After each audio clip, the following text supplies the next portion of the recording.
ನಮಸ್ಕಾರ ವೀಕ್ಷಕರೇ, sports diaries ಕನ್ನಡಕ್ಕೆ ಆತ್ಮೀಯವಾದ ಸ್ವಾಗತ. ನಿಮಗೆಲ್ಲ ತಿಳಿದಿರುವ ಹಾಗೆ ವುಮೆನ್ಸ್ IPLನಲ್ಲಿ ಅಂದರೆ ವುಮೆನ್ಸ್ ಪ್ರೀಮಿಯರ್ ಲೀಗ್ನಲ್ಲಿ 5 ತಂಡಗಳು ಪ್ರಕಟವಾಗಿವೆ. Royal Challengers Bengaluru Sports Private Limited ಅವರು ಸಹ 901 ಕೋಟಿ ಕೊಟ್ಟು ನಮ್ಮ RCB ತಂಡವನ್ನು ಖರೀದಿಸಿದ್ದಾರೆ.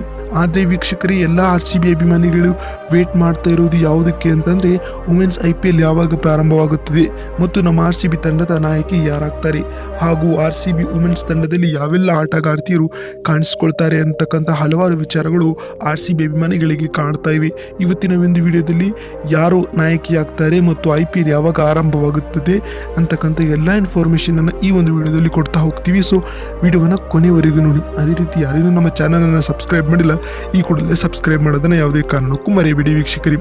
ಮೊದಲನೇದಾಗಿ ವುಮೆನ್ಸ್ IPL ಯಾವಾಗ ಪ್ರಾರಂಭವಾಗ್ತದೆ ಅಂತ ನೋಡೋದಾದರೆ ವುಮೆನ್ಸ್ IPL ಮಾರ್ಚ್ 4ರಿಂದ ಮಾರ್ಚ್ 24ರವರೆಗೆ 22 ದಿನಗಳ ಕಾಲ ನಡೆಯಲಿದೆ ಎಂದು BCCI ಸ್ಪಷ್ಟಪಡಿಸಿದೆ. ಮತ್ತು ನಮ್ಮ RCB ತಂಡದ ನಾಯಕಿ ಯಾರಾಗ್ತಾರೆ ಅಂತ ನೋಡುವುದಾದರೆ ಅದಕ್ಕೆ ಯಾವುದೇ ರೀತಿಯ ಸ್ಪಷ್ಟನೆಗಳು ಸಿಕ್ಕಿಲ್ಲ. ಇದಕ್ಕೆ ಆಕ್ಷನ್ವರೆಗೂ ಕಾಯಬೇಕು. ಇನ್ನು ವುಮೆನ್ಸ್ IPL ಆಕ್ಷನ್ ಬಂದುಬಿಟ್ಟು ಫೆಬ್ರವರಿ ಮಿಡ್ ವೀಕಲ್ಲಿ ನಡೆಯುತ್ತದೆ. ಆಕ್ಷನ್ಗಾಗಿ ಎಲ್ಲ ತಂಡಗಳಿಗೂ 12 ಕೋಟಿ ಮೊತ್ತವನ್ನು ಕೊಟ್ಟಿರುತ್ತದೆ. 12 ಕೋಟಿಯಲ್ಲಿ ಎಲ್ಲ ತಂಡಗಳು ತಮ್ಮ ಎಲ್ಲ 11-15 ಸ್ಥಾನಗಳನ್ನು ಫಿಲ್ ಮಾಡಬೇಕು. ಹೀಗಾಗಿ RCB ತಂಡದ ನಾಯಕಿ ಯಾರಾಗ್ತಾರೆ ಅನ್ನೋದಕ್ಕೆ ಇನ್ನೂ ಕನ್ಫರ್ಮೇಷನ್ ಸಿಕ್ಕಿಲ್ಲ.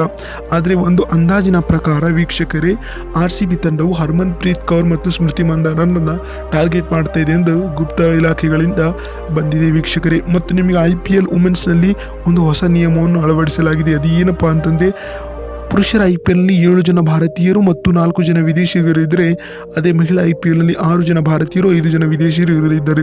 ಏಕೆಂದರೆ ಭಾರತೀಯ ವುಮೆನ್ಸ್ ಕ್ರಿಕೆಟ್ನಲ್ಲಿ ಅಷ್ಟೇನು ಮಹಿಳೆಯರು ಇಲ್ಲದ ಕಾರಣ ಈ ಒಂದು ಬೆಳವಣಿಗೆ ತಿಳಿಸಲಾಗಿದೆ.